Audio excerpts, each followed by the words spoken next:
guarantee nobody thought the dog sitting under the high chair was anything except a dog hoping for dropped food. They were wrong.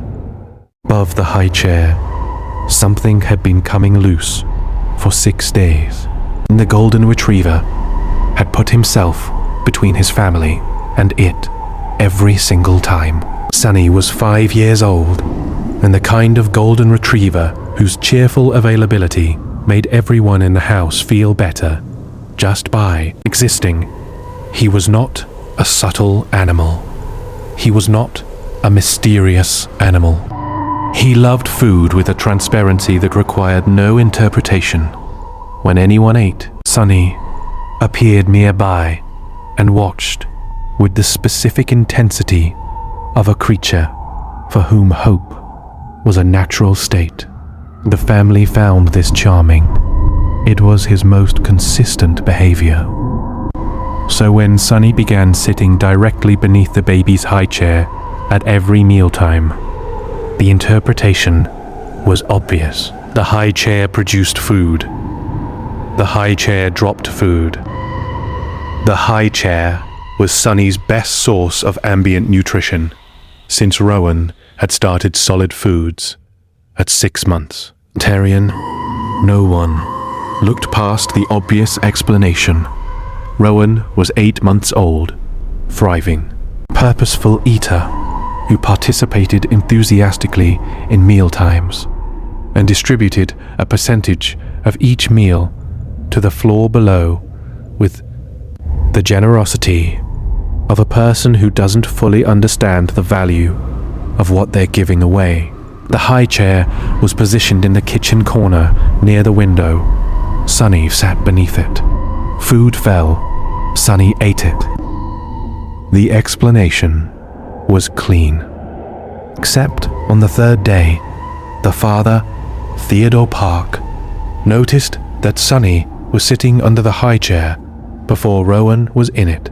Theodore was bringing the high chair tray to the sink. Rowan was still being carried by his wife, Anika. Sunny was already beneath the high chair in his position. Theodore noted this as mildly odd and moved on. On the fourth day, Sunny was under the high chair before Rowan was even brought downstairs for breakfast. Theodore stood in the kitchen and looked at the dog. Sunny looked back at him with the specific calm of an animal who knew where he needed to be. He was not watching the tray for food. He was watching the upper structure of the high chair. Theodore looked up. The high chair was positioned beneath the open shelving unit that Anika had installed 6 months earlier.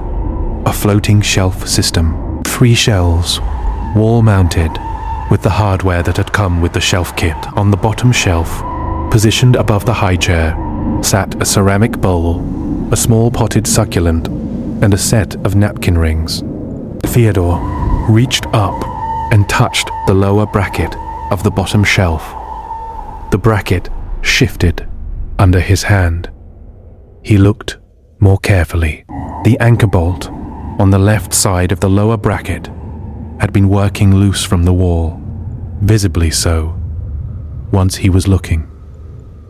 The thread of the bolt was backed out enough that the left side of the bracket sat approximately 4 millimeters lower than the right.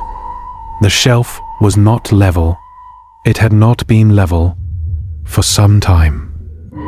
The ceramic bowl and the succulent pot had migrated slowly to the left side of the shelf over days as the left side settled lower. The combined weight was approximately 2 kilograms. The shelf was mounted directly above the position where Rowan's head was located at every mealtime. He called Anika in from the living room.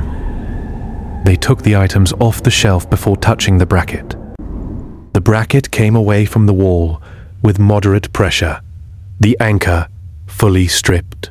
If you stay for stories about what animals sense before we do, you're in the right place, Subscribe so you don't miss the next one. Theodore could not determine and could not ask anyone to help him determine whether Sonny had sensed the vibration of the loosening bracket, the micro creaking that a loose mount produces under temperature change and air pressure, frequencies below human hearing, Tarian, or whether he had simply placed himself beneath the structure in response to some signal they couldn't identify. What he could determine was the timeline. Sonny had begun sitting beneath the high chair at mealtimes 6 days ago.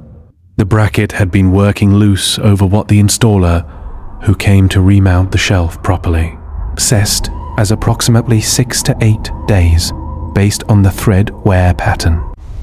The installer, a man named Gareth Nussbaum, who had done residential cabinetry and shelving work for 19 years, looked at the pulled bracket and at the dog in the kitchen and said that shelf was going to come down. He paused. Some kind of vibration at the right moment, putting the bowl on it, baby banging the tray. That would have been enough. He looked at Sonny. He said, "Is that the dog that was sitting under it?" Theodore said yes. Gareth was quiet for a moment. Then he said, "Smart dog. Has your dog ever done something that made no sense until it was the only thing that made sense? Tell us in the comments. These stories deserve to be heard." The shelf was remounted with proper wall anchors appropriate to the wall material. The ceramic bowl was moved. The succulent was relocated to a lower shelf. The napkin rings were distributed to a kitchen drawer. Sonny resumed his normal position during mealtimes, beside the high chair rather than beneath it, Tarian watching the tray with the optimism that had always been his primary characteristic. He was not, Theodore noticed, watching the shelf anymore. Every guardian deserves to be recognized, even the ones who never asked for anything in return. If stories like this matter to you, subscribe so you never miss the next one. Rowan is 14 months old and has opinions about meals that he expresses with considerable volume and enthusiasm. Sonny is beside him at every mealtime. Food falls. Sonny eats it. The explanation is clean again. Except now Theodore checks the wall anchors every month. He runs his hand along every bracket, every shelf, every mount above a place where Rowan spends time. He does this because Sonny sat under a failing shelf for 6 days, and nobody thought to look up. The next story involves a Saint Bernard who wouldn't come upstairs, and the reason the family found when they finally went looking. Tarian, he's not a subtle animal, but sometimes subtlety is not what is needed. Sometimes what is needed is a large golden dog who will sit under a thing that is about to fall and wait until someone looks up.